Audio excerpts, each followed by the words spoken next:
안녕하세요. AFPK 단기 합격 전략에 대해서 설명을 드리려고 동영상을 제작했습니다. 18일 단기 합격이라는 게 이제 베이스가 없는 분들은 말이 안 되는 기간이고, 베이스가 어느 정도 있는 분들 대상으로 만든 동영상이고, 기본적으로 베이스가 없더라도 제가 했던 공부 방법들을 참조하시면 도움이 되는 지점이 있을 거라고 생각을 합니다. 상위권을 목표로 공부하시는 분은 맞지 않는 방법일 수 있습니다. 그냥 이런 공부 방법도 있구나 정도로 참고하시면 될 것 같아요. 저 같은 경우는 노베이스는 아닙니다. 자격이 있어서 교육 수료를 안 해도 됐고요. 그래서 18일 정도 공부를 했습니다. 2020년 11월 10일 인강을 시작해서 2020년 11월 28일에 모듈 1, 2 동시 시험을 치렀고 12월 18일 오늘 발표가 났네요. 기본 강의만 듣고 문제 풀면 되겠지라는 생각도 많이 하실 수도 있겠지만 양이 많아서 전략적으로 접근해야 하는 시험입니다. 저 또한 벼락치기로 공부했고 시험도 어려워서 불합격할 줄 알았는데 다행히 붙었습니다. 점수는 턱걸이로 붙었고요. 합격 점수는 이제 참고를 해주시면 될 것 같고요. 노베이스일 경우는 4주에서 6주 정도 기간을 잡고 하루에 5시간에서 6시간 이상, 총 300시간 이상 정도는 투입해야 하는 시험이라고 생각합니다. 제가 공부했던 그런 소재에 대해서 설명을 드리고 싶습니다. 첫 번째로는 해커스 요약집입니다. 요약집으로 공부하는 것을 선호해서 기본서를 볼 수도 있겠지만 저는 요약집으로 했습니다. 이 교재는 서점에서는 팔지 않고 강의를 들어야 살 수 있습니다. 그 다음으로는 AFPK 벼락치기 전체 합격반 인강을 들었습니다. 근데 꼭 이 강의를 들어야 하는 건 아니고 아웃패스, 와우패스 강의, 토마토도 있으니까 맛보기를 들어보고 선택하시길 바라고, 그리고 다른 사이트 강의는 다 마감돼서 해커스를 선택했던 것도 있었습니다. 그리고 세 번째로는 해커스 문제집이 있습니다.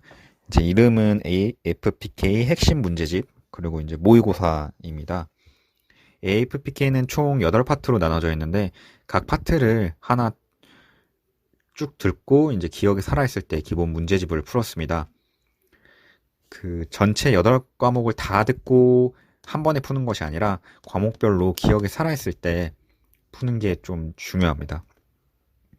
그리고 기본 문제집에서 어려운 부분들은 따로 요약집에 표시를 해두었습니다. 다음은 시험 경향에 대해서 말씀드리겠습니다.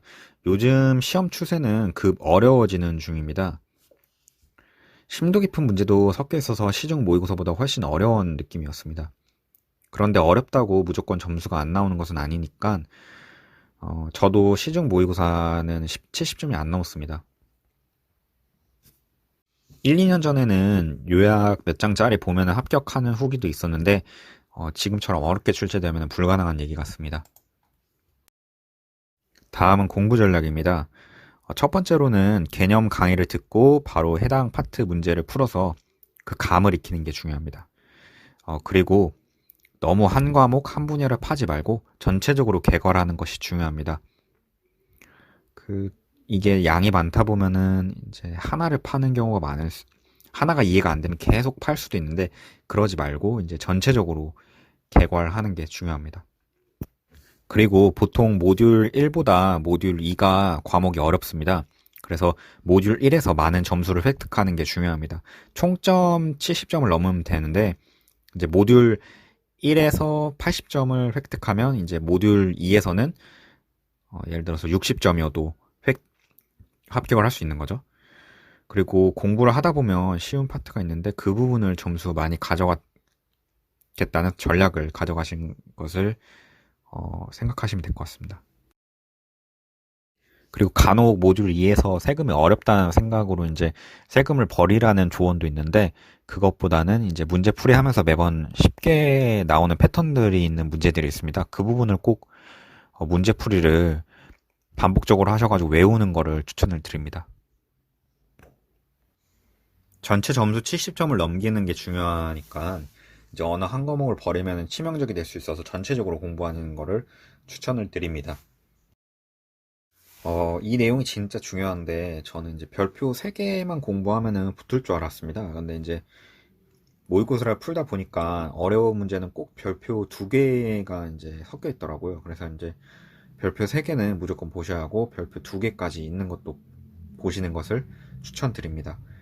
어, 핵심 문제집은 별표 3개짜리만 풀긴 했는데 이제 마지막에는 요약집 위주로 내용 전체를 숙지하는 게 중요하니까 모의고사를 보시고 이제 틀리는 부분들을 따로 요약집에 찾아가서 표시하고 그리고 별표 2개를 그런 경우 별표 2개인 경우가 많습니다. 그래서 별표 2개를 한 번 더 보시는 걸 추천을 드립니다.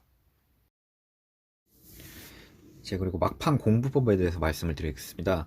이해하고 암기의 중요도를 판단해서 이해가 중요한 과목들은 이제 먼저 공부하시고 암기가 중요한 과목들은 시험 막판까지 끌고 가서 눈에 바른다는 생각으로 임하시길 바래요.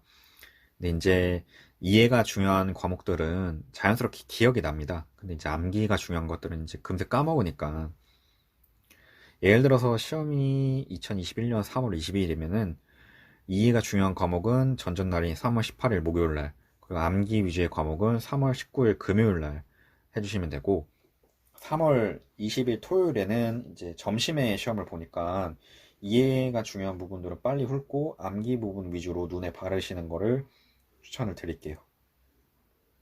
그리고 마지막에는 요약서에 중요하게 형광펜 칠한 부분을 위주로 보시기 바래요. 그림을 보시면 인강 들을 때 중요한 내용을 제가 노란색으로 첫 번째 표시를 합니다. 그리고 반복적으로 출제되는 부분들, 보통 별표 3개겠죠?